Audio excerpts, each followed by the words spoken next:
जनजातीय समीकरण जो एक तरह से राजनीति में अपना हर जगह रोल देते हैं, लेकिन यहाँ पर आखिर वो एक तरह से जाट फैक्टर क्या है ये आपको समझाऊंगी, ओबीसी फैक्टर क्या है ये आपको समझाएंगे, और इसी के साथ आपको बताएंगे कि आखिर क्यों इसको साधने की जरूरत है, इंटैक्ट करने की जो जरूरत है वो किस तरह से है। जैसे आप ओबीसी वोट बैंक देख रहे हैं, देखिए जाट समुदाय जो है वो एक अच्छा होल्ड रखता है, लगभग आप समझिए 40% ऐसे वोट हैं जो माने जाते हैं कि यहाँ पर जबरदस्त होल्ड रखते हैं। लेकिन इसी के साथ ओबीसी को कैसे आगे बढ़ाया जा रहा है उस राजनीति के जरिए जिसमें यहाँ पर हमें सैनी नजर आते हैं। इसी तरह से समझिए जो अलग अलग वर्ग हैं वो कैसे एक अहम रोल देते हैं। ये जो आप पाई चार्ट है इसमें मैं आपको बताने की कोशिश कर रही हूँ कि हरियाणा क्यों महत्वपूर्ण है, ये एक तरह से जाटों के लिहाज से, अलग अलग संख्या बलों के लिहाज से, तो वहीं इसमें हिंदू भी आते हैं, अलग अलग वर्ग आता है। लेकिन आपको बताते हैं बड़ा खेल कैसे हुआ था 2014 विधानसभा में, जब 40 सीटों पर जो निर्णायक भूमिका होती है जाटों की, इसमें सीधा वन साइडेड वोट हुआ था बीजेपी को, यानी बीजेपी को जम करके इनका साथ मिला था। लेकिन 2019 में ये कहानी बदल जाती है। 2019 में ये चुनाव जो है ये कैसे बाजी पलटती है ये मैं अब आपको बता रही हूं। उस वक्त जो 2014 में साथ आए थे 2019 में साथ नहीं आए। बीजेपी को इसी वजह से 41 वोट मिले, तो कांग्रेस को 30 सीटों पर जीत हासिल हुई, जेजेपी को 10 और आईएनएलडी को 1 सीट मिली थी। ये आप समझिए समीकरण है जिसको इस बार 2024 लोकसभा चुनावों में बदलने की पूरी कोशिश है। और चलिए अब मैं बताती हूँ आपको ये चुनावी थर्मामीटर हरियाणा का क्या कुछ कहता है। जो चुनावी थर्मामीटर है वो हरियाणा का ऊपर चढ़ता चला जा रहा है, जिसमें सीधे सीधे आप समझिए जो दो चेहरे हैं जिनके जरिए अब राजनीति की जा रही है। पहले मनोहर लाल खट्टर के जरिए राजनीति हुई और अब कैसे सैनी के जरिए राजनीति हो रही है, क्योंकि ओबीसी वोट बैंक इनके जरिए मजबूत हो रहा है, तो खट्टर के जरिए पंजाबी वोट बैंक को मजबूत करने की कोशिश बीजेपी की रही है। तो ये वो तैयारियां हैं जो दिखा रही हैं कि 24 के लिए जंग को जीतने के लिए बीजेपी कैसे अपनी एक एक स्ट्रैटेजी को पूरा कर रही है हरियाणा में। चूंकि ओबीसी समुदाय का एक अच्छा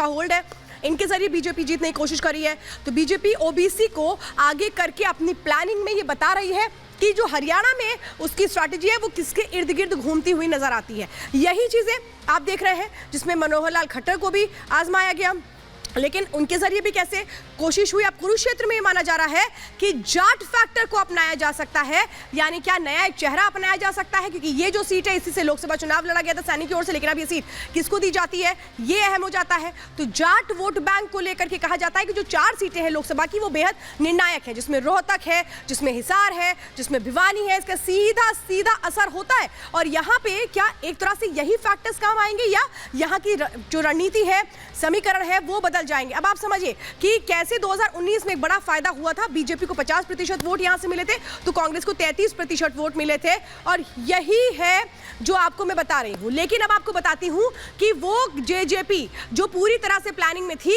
कि कैसे खेल बिगाड़ दिया जाए बीजेपी का, लेकिन वो जो जेजेपी है उसको अब मुश्किलों का सामना करना पड़ा है। जेजेपी के अलग होने के बाद आप समझिए बीजेपी के साथ ओबीसी वोटर्स आएंगे। ये माना जा रहा है जो जाट वोटर्स है वो भी बढ़ जाएंगे। जाट वोट बैंक में भी बीजेपी ने एक तरह से सेंधमारी की है, क्योंकि जेजेपी अलग होने के साथ जो वोट है वो कटेंगे, बिल्कुल तय है, और उसका सीधा फायदा बीजेपी को मिल सकता है, ऐसा माना जाता है। बीजेपी का हर वर्ग समुदाय में वोट बैंक है, ये आपने देखा भी कैसे उस वोट बैंक को बीजेपी मजबूत कर रही है।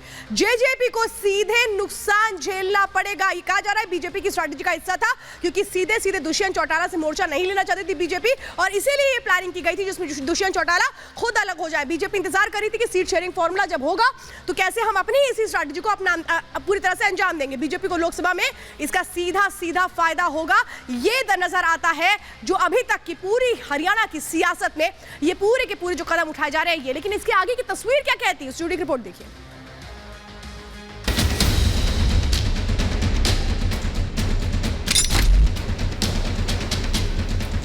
मैं नायब सिंह ईश्वर की शपथ लेता हूं। मैं प्रसन्न हूं कि एक नया नेतृत्व समय रहते और आगे उभरा। हमें अब भी मनोहर लाल जी का मार्गदर्शन रहेगा, उन्हीं को हम आज भी उनकी उतनी पहले से मैं ज्यादा रिस्पेक्ट करता हूं। प्रधानमंत्री मोदी सियासत के ऐसे युग दृष्टा हैं जिनका हर प्रयोग सियासत का संयोग बदल देता है। बीजेपी पर जब जब सियासी संकट आया तब मोदी ने अपने नए मास्टर स्ट्रोक से सभी को चौंका दिया। हरियाणा में जेजेपी दबाव की सियासत कर सरकार का खेल बिगाड़ती, उससे पहले ही प्रधानमंत्री नरेंद्र मोदी ने भाप कर ऐसी सियासी सर्जरी की जिससे जेजेपी का खेल खत्म हो गया। लोकसभा चुनाव में एक कदम आगे बढ़ते हुए नायब सिंह सैनी को हरियाणा की कमान देकर एक बड़ा दांव चल दिया। मैं नायब सिंह ईश्वर की शपथ लेता हूं कि मैं विधि द्वारा स्थापित भारत के संविधान के प्रति सच्ची श्रद्धा और निष्ठा रखूंगा। मैं हरियाणा राज्य के मुख्यमंत्री के रूप में अपने कर्तव्यों का श्रद्धापूर्वक और शुद्ध अंतःकरण से निर्वहन करूंगा। प्रधानमंत्री मोदी ने अपने दाव से मनोहर लाल खट्टर के खिलाफ एंटी इनकम्बेंसी को न सिर्फ साध लिया बल्कि जेजेपी का खेल भी बिगाड़ दिया। जो जेजेपी कल तक जाटलैंड पर अपनी मजबूत पकड़ मानकर चल रही थी, मोदी ने उसके वोट बैंक में सेंध लगाने के साथ पूरे हरियाणा के ओबीसी वर्ग का वोट अपने पाले में खींच लिया। लोकसभा चुनाव में नायब सिंह सैनी बीजेपी के लिए तुरुप के ऐसे इक्के हैं जो हरियाणा की 10 सीटें बीजेपी के खाते में लाकर डाल देंगे। नायब की कैबिनेट में कुल 5 मंत्री हैं, जिनमें जातीय समीकरण साधने का फॉर्मूला तैयार है। बीजेपी इन मंत्रियों के जरिए हरियाणा के हर वर्ग और समुदाय में मजबूत पकड़ बना चुकी है, जिसका सीधा फायदा उन्हें 24 के चुनाव में मिलने जा रहा है। हमें अब भी मनोहर लाल जी का मार्गदर्शन रहेगा। उन्हीं को हम आज भी उनकी उतनी पहले से मैं ज़्यादा रिस्पेक्ट करता हूँ। बहुत बड़ी आदमी थे, बहुत साथ दिया और आज भी मैं उनके आशीर्वाद से आगे काम करूँगा। सैनी को सीएम बनाकर बीजेपी ने हरियाणा के सैनी समाज के वोट पक्के कर लिए हैं। दूसरी तरफ जेजेपी बीजेपी से गठबंधन टूटने के बाद खाली हाथ हो गई है। हरियाणा में दिन भर चले सियासी उठापटक के बाद अब नया मुख्यमंत्री बन गया है। जेजेपी को लगता था कि वो बीजेपी से गठबंधन तोड़ने के बाद सरकार को संकट में ला देगी, लेकिन बीजेपी ने उल्टा हरियाणा में सीएम का चेहरा बदलकर जेजेपी की राजनीति को ध्वस्त कर दिया। इसी के साथ बीजेपी ने अपने लोकसभा चुनाव के रास्ते का हर कांटा निकाल फेंका।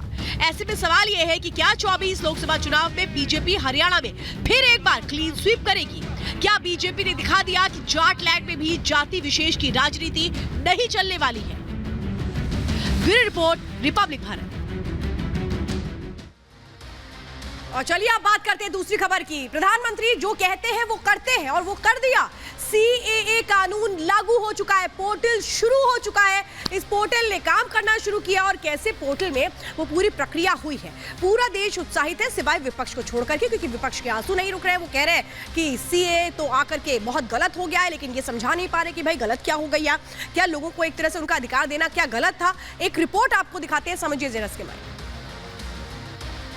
ये आप देख रहे हैं ऑनलाइन इंडियन सिटीजनशिप, यहाँ पे आपको क्लिक करना है क्योंकि सारी जो प्रक्रिया है वो ऑनलाइन है।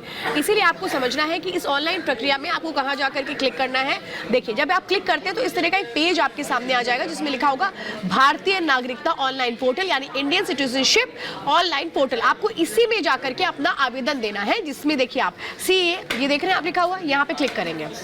जैसे आपने सीए वाले कॉलम पर क्लिक किया, इसके बाद इस तरह का एक पेज खुलेगा। इसके बाद आप यहाँ पे आप देखिए दिख रहा है click to submit application for Indian citizenship under CAA 2019। यहाँ पे इसके बाद आपको क्लिक करना है। इसको क्लिक करने के बाद क्या कौन सा पेज खुल रहा है वो मैं बताती हूँ आपको। और ये देखिए, आप जब क्लिक करेंगे उस पेज को, उसके बाद ये पेज क्लिक करके आएगा जहाँ पे आपको अपना ईमेल आईडी डालना होगा। मतलब आप ये समझे, ये मोबाइल और ईमेल दोनों के थ्रू वेरिफिकेशन प्रोसेस है, जिसके बाद आप अपने एप्लीकेशन फॉर्म को भर पाएंगे। जो शरणार्थी हैं 31 दिसंबर 2014 के पहले आए हैं, उनको यहाँ पे अपना जो भी डिटेल्स है उनको देना पड़ेगा। आवेदन करने के पात्र है या नहीं है ये आपको पता लग जाएगा। और अगर आप इस कैटेगरी में फॉल करते हैं तो फिर आप इसको एक्सेप्ट करेंगे, और जब आप एक्सेप्ट करेंगे तब ये जो पूरी डिटेल है ये चली जाएगी होम मिनिस्ट्री, और उसके बाद वहाँ पे चेक किया जाएगा कि जो आपकी ओर से चीज़ें दी गई हैं वो सही है या नहीं है, और उसी के बाद आप की जो नागरिकता का प्रोसेस है वो पूरा होगा।